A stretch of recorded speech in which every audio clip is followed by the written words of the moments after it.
శృతి వాళ్ళకి రూమ్ ఇవ్వలేదని చెప్పేసి శృతి వాళ్ళ అమ్మ అయితే ఇంట్లోకి వచ్చేసి గొడవ పెట్టుకుంటూ ఉంటుందన్నమాట. ఇక అప్పుడు బాలు అయితే ఇంట్లో 3 కొడుకులు ఉంటే 3 రూమ్లు కట్టుకోవాలా, మరి మీ ఇంట్లో 10 రూమ్లు ఉన్నాయి కదా, మీరు 10 మందిని కన్నారని చెప్పేసి బాలు అయితే అంటాడనమాట. ఇక అప్పుడు శోభన అయితే మీ నాన్న ఇల్లు కట్టుకోవడానికి మా ఆయన కాళ్ళు పట్టుకున్నాడని చెప్పేసి అంటదనమాట. ఏంటి, మా నాన్న ఏమన్నా గాడిదనా, మీ ఆయన ఏమన్నా వసుదేవుడా ఇంటి లోన్ కోసం ఆయన కాళ్ళు పట్టుకోవడానికి? అయినా మీ ఆయన ఏమన్నా సొంత డబ్బులు ఇచ్చాడా? మా నాన్నకే వెధవల కాళ్ళు పట్టుకోవాల్సిన కర్మ లేదని చెప్పేసి బాలు అనగానే ఇంక వెంటనే రవి కాస్త మర్యాదగా మాట్లాడండి అని చెప్పేసి అంటాడనమాట. ఎవరికి రా మర్యాద ఇవ్వాలి? లేచిపోయి పెళ్లి చేసుకున్న వాడికి ఇవ్వాలా, వాళ్ళ అత్తకి ఇవ్వాలా, తిరిగి ఇంటికి వచ్చి నీకు ఇవ్వాలని చెప్పేసి అడుగుతూ ఉంటాడనమాట. అయినా మీ విషయం గురించి నేనేం మాట్లాడటలేదు, లోన్ కోసం ఆ ఎదవ కాళ్ళు పట్టుకున్నాడు అని చెప్పేసి మీ అత్తయ్య అంటేనే నేను సమాధానం చెప్తున్నాను అని చెప్పేసి బాలు అయితే అంటాడనమాట.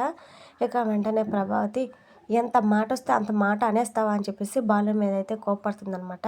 ఎంతకంటే మంచిగా ఇంకేం మాట్లాడతాడు, అందుకే నేను మీ ఇంటికి పిల్లనేమన్నా అని చెప్పేసి అన్నాను.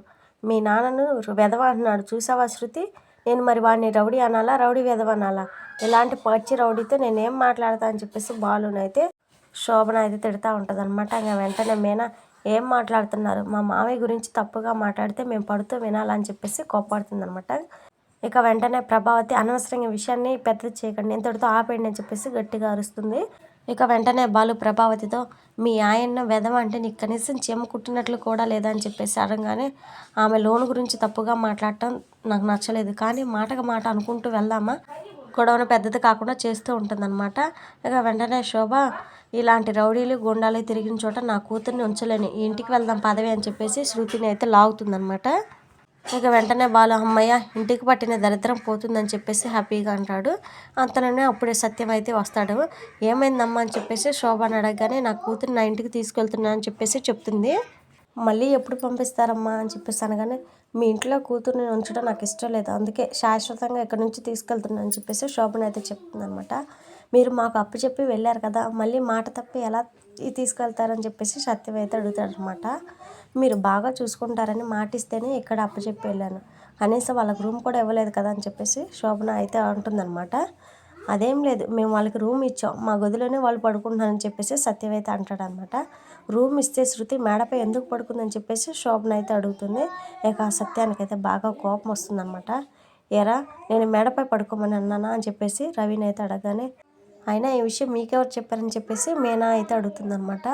రూమ్ ఇవ్వకుంటే మేము డాబాపై పడుకున్నాం అని చెప్పేసి శృతి చెప్పిందని చెప్పేసి శోభన అనగానే ఇక శృతి అయితే అసలు విషయం చెప్తుందనమాట.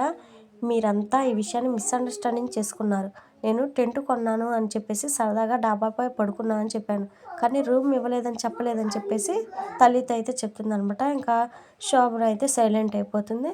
ఇక తర్వాత మీనా మాట్లాడుతూ మా మావయ్య అత్తమ్మ హాల్లోనే పడుకుంటున్నారు, వారికి ఎలాంటి ఇబ్బంది రాకుండా ఉండాలని వాళ్ళకు రూమ్ ఇచ్చారు అని చెప్పేసి ఆయన ఆడపిల్లని ఇచ్చిన చోట కాస్త అనుకువగా ఉండాలి కానీ ఇలా గొడవ చేస్తారని చెప్పేసి మీనా అయితే అడుగుతుందనమాట. ఇక వెంటనే బాలు అయినా వాళ్ళు పిల్లని ఎక్కడ ఇచ్చారు, మనోడే పిల్లని ఎత్తుకొని వెళ్ళి పెళ్లి చేసుకున్నాడు అని చెప్పేసి బాలు అనగానే చూసారా మీ ముందు ఎలా మాట్లాడుతున్నాడో, అందుకే నేను ఈ ఇంటికి నా కూతురిని పంపించడానికి మొదటి నుంచి వద్దనే చెప్తున్నానని చెప్పేసి శోభన అయితే అన్నదనమాట. మీ కూతుర్నే కాదు మా ఓడిని కూడా తీసుకెళ్ళని చెప్పేసి బాలు అయితే అంటాడనమాట. ఎలాగైనా పెద్దవారితో మాట్లాడేదని చెప్పేసి బాలునైతే సత్యం అయితే అరుస్తారనమాట. ఆయన ఏం తప్పుగా మాట్లాడలేదు మావయ్య, శృతి వాళ్ళ మమ్మీని అతిగా మాట్లాడుతుందని చెప్పేసి మీనా అనగానే ఇంకా ప్రభావతి అయితే మీనాను ఆపుతుంది. ఇప్పటి వరకు వాడు గొడవ చేశాడు, ఇప్పుడు నువ్వు గొడవ చేస్తున్నావా, మాటకు మాట అంటే అదే పట్టుకుని కూర్చోవాలని చెప్పేసి ఇక అంటుందన్నమాట. ఇక వెంటనే బాలు అయినా ఇదంతా నీ వల్లే జరిగిందని చెప్పేసి ప్రభావతిని అయితే అంటాడు. శోభన ఏమో మీ వాడేమైనా తక్కువ మాట్లాడా, మా ఆయన గురించి ఇష్టం వచ్చినట్టు మాట్లాడాడు అని చెప్పేసి సత్యంకి అయితే చెప్తుంది. ఇక అసలు విషయం తెలియక సత్యం అయితే బాలుని అయితే సారీ చెప్పమని అడుగుతాడు.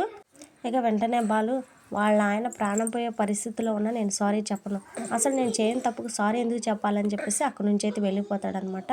ఇక ఇక్కడ విషయాలు మీ అమ్మగారికి చెప్పేటప్పుడు కొంచెం క్లారిటీతో చెప్పమ్మా అని చెప్పేసి ఇక సత్యం అయితే శృతితో చెప్పి అక్కడి నుంచి అయితే వెళ్ళిపోతాడనమాట. శోభన కూడా ఇక అక్కడి నుంచి అయితే వెళ్ళిపోతుంది. ఇక తర్వాత బాలు అయితే తన ఫ్రెండ్స్తో కలిసి మందు తాగడానికి బార్కి అయితే వెళ్తాడనమాట. ఇది ఫ్రెండ్స్, మరి ఇలాంటి వీడియో నచ్చితే తప్పకుండా లైక్ చేయండి, మరిన్ని వీడియోస్ కోసం మన ఛానల్ని సబ్స్క్రైబ్ చేయండి.